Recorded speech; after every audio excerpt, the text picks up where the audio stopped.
Bombshell report handwritten notes show collusion between Fusion GPS and Obama-era DOJ. A bombshell report from The Hill exposes handwritten notes from Obama-era DOJ official Bruce Ohr, which him colluding on anti-Trump information with Fusion GPS's Glenn Simpson just after the 2016 election. From The Hill. A memory stick quietly exchanged in a coffee shop. An admission of a Hail Mary leak. An unmistakable effort to push the Russia investigation closer to Donald Trump's inner circle with uncorroborated tales. Those are just some of the highlights from the day that Fusion GPS founder Glenn Simpson, paid by Hillary Clinton's campaign to find dirt on her GOP rival, met secretly with a top Justice Department official, right after Trump won the 2016 election. And all of it was captured in the official's handwritten notes, a contemporaneous record that intelligence professionals tell me exposes the flaws plaguing the early Russia collusion case. For example, Simpson told then Associate Deputy Attorney General Bruce Ohr during the December 10, 2016, meeting in a Washington coffee shop that he believed Trump's longtime lawyer, Michael Cohen, was the go-between from Russia to the Trump campaign. Yet, Simpson allegedly acknowledged that most of the information Fusion GPS and British intelligence operative Christopher Steele developed did not come from sources inside Moscow. Much of the collection about the Trump campaign ties to Russia comes from a former Russian intelligence officer? Not entirely clear, who lives in the US, or scribbled in his notes. In those notes, Ohr repeatedly misspells Simpson's first name as Glenn. Cohen has emphatically and repeatedly denied any role in connecting Russia to the Trump campaign. His lawyer, Lanny Davis, declined comment Thursday. Simpson admitted in sworn testimony last year to the House Intelligence Committee that he had contact with Ohr after Trump's election victory. But Ohr's notes provide the first detailed public account of what the two men actually discussed. Congressional investigators now are scouring them for evidence that Simpson and Steele had influence over the Russia probe, even after Steele was dismissed as an FBI informant in November 2016. Investigators want to know if any players in the Russia probe gave Congress false testimony. One notation that stands out is Simpson's account that he asked Steele to talk with Mother Jones reporter David Corn about their muckraking on Trump and Russia in the final days of the election. At the time, Steele still worked as an FBI source. Corn's October 31, 2016, story was one of the most definitive to allege possible ties between the Trump campaign and Moscow, creating an important talking point for Democrats in the final days of the campaign. Glenn asked Chris to speak to the Mother Jones reporter. It was Glenn's Hail Mary attempt, Ohr wrote. When Simpson testified before Congress, he said he and Steele acted out of a sense of duty. For him it was professional obligations. I mean, for both of us it was citizenship. You know, people report crimes all the time, he told the Senate Judiciary Committee.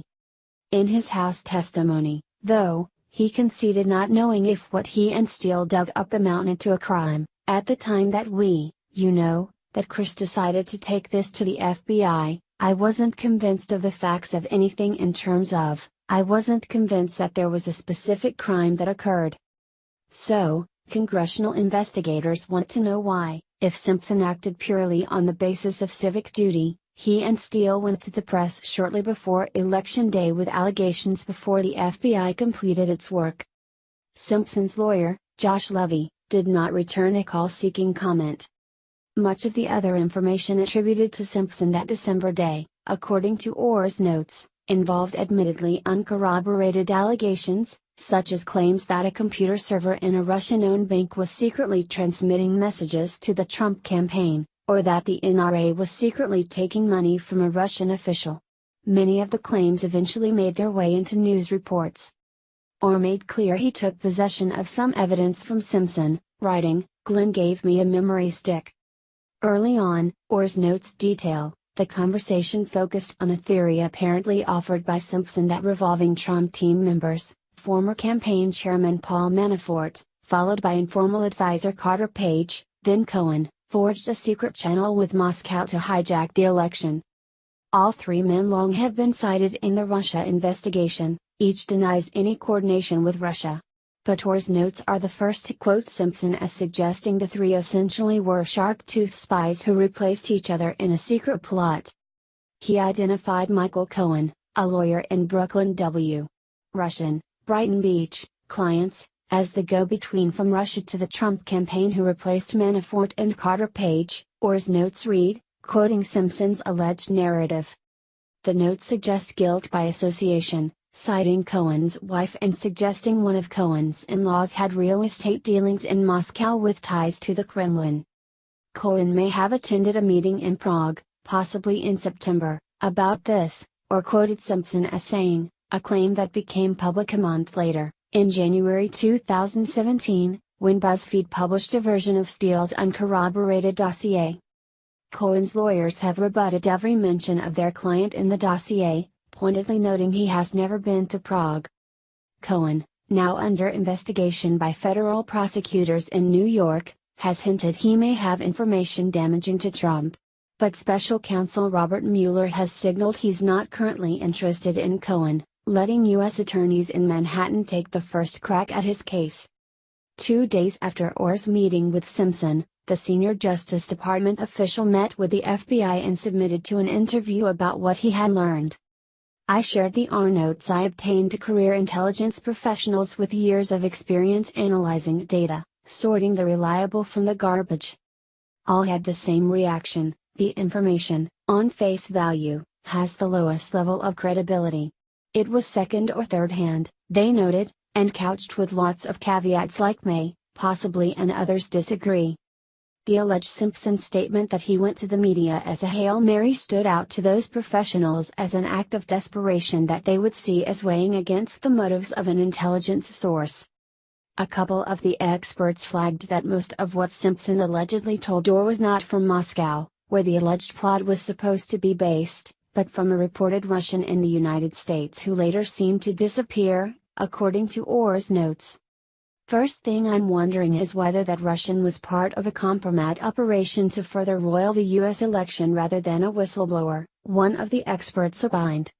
And all wondered why a justice official, Ohr, who was not in the chain of command in the Russia counterintelligence probe, and whose wife worked for Fusion GPS on the Trump project, interviewed Simpson at all. The Ohr interview and many other now public actions in the Russia collusion case are breaking every protocol at the fundamental level of intelligence gathering, one highly decorated intelligence professional told me.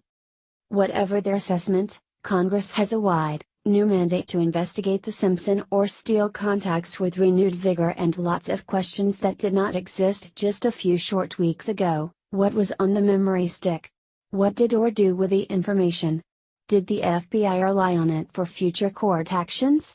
Did the Foreign Intelligence Surveillance Act court that approved surveillance warrants know Ohr was getting information from the Simpson-Steele operation after Steele had been dismissed? Those answers